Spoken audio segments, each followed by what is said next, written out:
আমরা যারা এখানে উপস্থিত হয়েছি আমরা অনেকেই রাজনীতি করি বাংলাদেশ জাতীয়তাবাদী দলের। এর বাইরেও মুসলিমবৃন্দ উপস্থিত আছেন যারা দেশনেত্রী খালেদা জিয়াকে একজন নেত্রী হিসাবে পছন্দ করে। এর বাইরে যারা বিভিন্ন মাধ্যমে ইন্টারনেটের মাধ্যমে দেখতে পাচ্ছেন, সকলের কাছে আমি অনুরোধ করব যে আমার মা দেশনেত্রী খালেদা জিয়া চিকিৎসার জন্য এসেছেন, তার সুস্থতার জন্য দয়া করে আপনারা দোয়া করবেন। একই সাথে আপনাদের কাছে আমার অনুরোধ থাকবে যে দেখুন, গত 5 তারিখের পরে, 5ই আগস্টের পরে 5 তারিখে যেই রাজনৈতিক পরিবর্তন হয়েছে বাংলাদেশে, তারপরে বাংলাদেশের মানুষ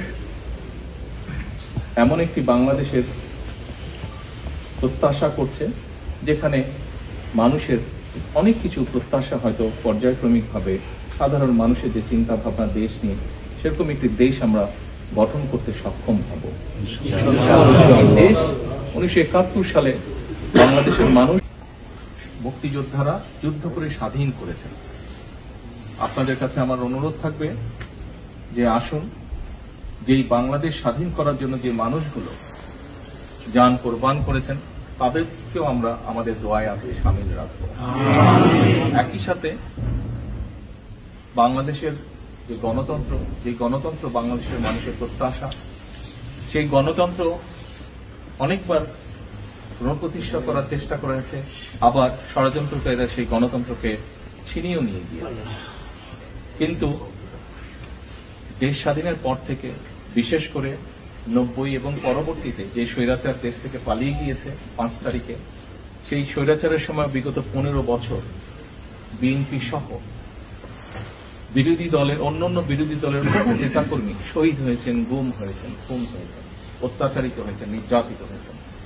শুধু রাজনৈতিক কর্মী নয়, রাজনৈতিক কর্মীর বাইরেও বহু সাধারণ মানুষ বিভিন্নভাবে অত্যাচারিত, নির্যাতিত হয়েছে।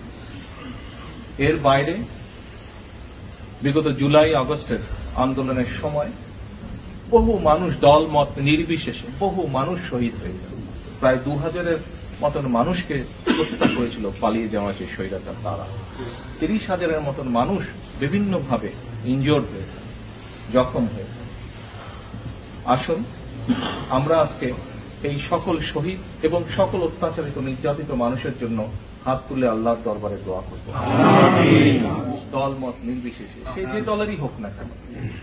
একই সাথে আমরা আল্লাহর কাছে চাইবো আজকে হাত তুলে যে প্রত্যাশা নিয়ে বাংলাদেশের মানুষ নিজের দেশকে একটি ভালো জায়গায় দেখার জন্য ভবিষ্যতের দিকে তাকিয়ে আছে, আল্লাহ যাতে আমাদেরকে সেই তৌফিক দেন। আমরা যারা বেঁচে আছি, আমরা যাতে প্রত্যেকে সেই বাংলাদেশের মানুষের প্রত্যাশিত দেশ গড়ে তোলার ক্ষেত্রে অবদান রাখতে পারি। পরিশেষে আসুন, দেশের মানুষ, দেশ সকলের জন্য আমরা যাতে আজকে দোয়া করি, সেই অনুরোধ জানিয়ে আমার বক্তব্য শেষ করছি।